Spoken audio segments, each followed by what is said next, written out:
Lawrence Bishnoi एक ऐसा नाम जो पूरे देश में खौफ का दूसरा नाम बन चुका है। पंजाब और दिल्ली की सड़कों पर खून बहा चुका ये गैंगस्टर अब मुंबई जैसे शहर में भी अपने पंजे जमा रहा है। 90 के दशक में दाऊद इब्राहिम के बाद बिश्नोई शायद पहला ऐसा क्रिमिनल है जिसने पूरे देश में दहशत का माहौल बना दिया है। लेकिन सबसे बड़ा सवाल यह है कि जेल की सलाखों के पीछे होने के बावजूद बिश्नोई जुर्म के इतने बड़े साम्राज्य को कैसे ऑपरेट कर रहा है। आखिर उसका सुरक्षा कवच क्या है, आइए हम आपको विस्तार से समझाते हैं।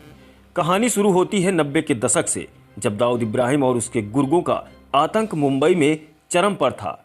1993 के बम धमाकों के बाद दाऊद भारत छोड़कर भाग गया और विदेश से अपने डी कंपनी को ऑपरेट करने लगा। उसके बाद छोटा शकील, अबू सलेम और छोटा राजन जैसे कई और डॉन भी भारत से भाग गए।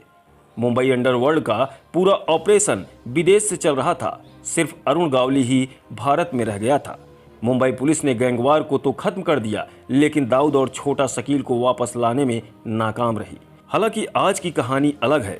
लॉरेंस बिश्नोई जेल में रहकर ही अपना पूरा गैंग चला रहा है। दिल्ली के एक जिम मालिक की हत्या इसका ताजा उदाहरण है। लॉरेंस बिश्नोई साल 2012 से जेल में है। इंडिया टुडे की एक रिपोर्ट के मुताबिक अलग अलग जेलों में बंद रहा बिश्नोई जेल की सलाखों के पीछे से ही अपना साम्राज्य चला रहा है। 12 अक्टूबर को लॉरेंस बिश्नोई गैंग ने एनसीपी नेता बाबा सिद्दीकी की हत्या की जिम्मेदारी ली। बाबा सिद्दीकी कोई आम नेता नहीं थे, वे 3 बार के विधायक रहे, महाराष्ट्र की सत्ता के करीबी थे और सलमान खान के खास दोस्तों में शामिल थे। सवाल और भी है और काफी गंभीर भी। आखिर एक दशक से भी ज्यादा समय से अलग अलग जेलों में बंद होने के बावजूद लॉरेंस बिश्नोई अपना दबदबा कैसे बनाए हुए है? अपने इस पूरे नेटवर्क को वो कैसे चला रहा है? सलाखों के पीछे बैठकर हाई प्रोफाइल लोगों को कैसे मरवा रहा है और बॉलीवुड के एक सुपर स्टार को कैसे धमका रहा है? बिश्नोई को पहली बार 2012 में भटिंडा जेल में बंद किया गया था। बाद में Maharashtra control of organised crime act यानी कि मकोका के तहत आरोपी बनाए जाने के बाद उसे तिहाड़ जेल भेज दिया गया। फिलहाल बिश्नोई अहमदाबाद की साबरमती जेल में बंद है। एक सवाल ये भी है कि सलाखों के पीछे से पूरा गैंग चला रहे बिश्नोई को कौन सी ताकत इतना ताकतवर बना रही है? 1993 में पंजाब के फिरोजपुर जिले के एक गांव में जन्मे लॉरेंस बिश्नोई का असली नाम सतविंदर सिंह है। अपने कॉलेज के दिनों में ही बिश्नोई ने जुर्म की दुनिया में कदम रख दिया था। 2010 में पढ़ाई के लिए वो चंडीगढ़ चला गया और डीएवी कॉलेज में दाखिला लिया। बाद में 2011 में वो Punjab university campus student council में शामिल हो गया, जहां उसकी मुलाकात एक और कुख्यात गैंगस्टर गोल्डी बरार से हुई। यहीं से पहली बार यूनिवर्सिटी की राजनीति और फिर जरायम की दुनिया में उसके कदम पड़े। 2010 और 2012 के बीच हत्या के प्रयास, अवैध कब्जा, मारपीट और डकैती जैसे संगीन मामलों में उसके खिलाफ कई एफआईआर दर्ज की गई। यूनिवर्सिटी से निकलने के बाद वो शराब की तस्करी, हथियारों की तस्करी और दूसरे क्रिमिनल्स को पनाह देने में शामिल हो गया। कुछ ही सालों में लॉरेंस के गैंग ने पंजाब से बाहर भी अपने पैर पसार लिए।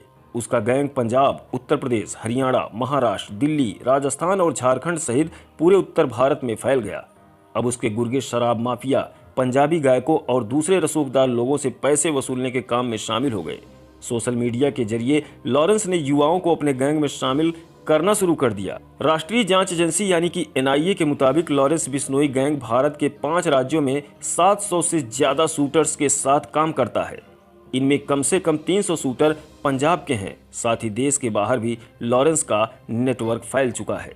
लॉरेंस का नाम यूएपीए कानून के तहत एनआईए की चार्जशीट में शामिल है और उसके गैंग की तुलना दाऊद इब्राहिम की डी कंपनी से की गई है। एनआईए ने अपनी चार्जशीट में कहा है कि जिस तरह दाऊद इब्राहिम ने 90 के दशक में छोटे मोटे अपराधों से शुरुआत कर नशीली दवाओं की तस्करी, टारगेट किलिंग और जबरन वसूली के रैकेट में उतरकर अपना नेटवर्क जमाया था, लॉरेंस बिश्नोई ने भी उसी तर्ज पर काम किया है। बिश्नोई ने जेल के अंदर से ही अपने गैंग को मजबूत किया और आगे बढ़ाया। हालांकि लॉरेंस बिश्नोई एक दशक से भी ज्यादा समय से जेल में बंद है, लेकिन वो जेल के अंदर से ही वीडियो कॉल का इस्तेमाल करके अपने साथियों से बात करता है। उसने जेल के अंदर से टीवी चैनलों को इंटरव्यू भी दिए। पहली बार 2012 में जेल भेजे गए लॉरेंस बिश्नोई को अब अहमदाबाद की साबरमती जेल में रखा गया है। अगस्त 2023 में उसे दिल्ली की तिहाड़ जेल से अहमदाबाद शिफ्ट किया गया था। जेल के अंदर बैठकर लॉरेंस बिश्नोई न केवल धमकियां दे रहा है बल्कि बॉलीवुड अभिनेता सलमान खान की जान लेने की कोशिश भी कर चुका है। लॉरेंस की दुश्मनी सलमान खान से उस वक्त से है जब उनका नाम काले हिरण के शिकार मामले में सामने आया था। 14 अप्रैल 2024 को लॉरेंस बिश्नोई के गैंग ने सलमान खान के गैलेक्सी अपार्टमेंट पर फायरिंग भी कराई थी। 2 साल पहले 2022 में पंजाबी सिंगर सिद्धू मूसेवाला की हत्या हुई और गैंगस्टर गोल्डी बरार ने बिश्नोई की तरफ से इसकी जिम्मेदारी ली।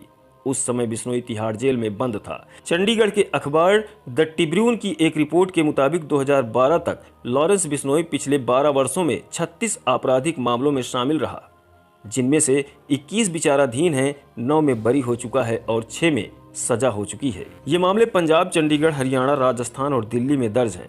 एनआईए के खुलासे के मुताबिक खालिस्तान समर्थक गुटों के साथ मिलकर बनाए गए बेहद मजबूत गठजोड़ का इस्तेमाल बिश्नोई अपने नेटवर्क को बढ़ाने में कर रहा है। बिश्नोई समझता है कि जेल उसके लिए एक सुरक्षित और अपने नेटवर्क को ऑपरेट करने के लिए मुफीद जगह है, इसीलिए उसने लंबे समय से जमानत के लिए कोई याचिका नहीं दी। हाल ही के दिनों में लॉरेंस के गैंग ने डब्बा कॉलिंग जैसी तकनीक के जरिए वसूली करना शुरू किया है। डब्बा कॉलिंग एक ऐसा तरीका है जिसके जरिए पुलिस की नज़रों में आने से बचा जाता है। गैंग के गुर्गे इन कॉल्स और अवैध एक्सचेंजों के जरिए रूट करते हैं, जिससे नियत मोबाइल नेटवर्क और जांच एजेंसियों की नज़रों से बचा जा सके। एक बड़ा सवाल ये भी है कि क्या देश के सबसे बड़े गैंग का सरगना जेल अधिकारियों की मिलीभगत के बिना काम कर सकता है? सवाल ये भी उठता है कि बिश्नोई का रसूख कितना ऊपर तक है और क्यों बिना किसी सरपरस्ती के वो इतने बड़े संगठित अपराध सिंडिकेट को कैसे चला सकता है? कनेक्शन और देश सहित बाहर के मुल्कों में फैले उसके नेटवर्क का यही जाल शायद उसका सुरक्षा कवच है। आप देखते रहिए न्यूज पीबीएच। मिलते हैं एक नई खबर के साथ, तब तक के लिए नमस्कार।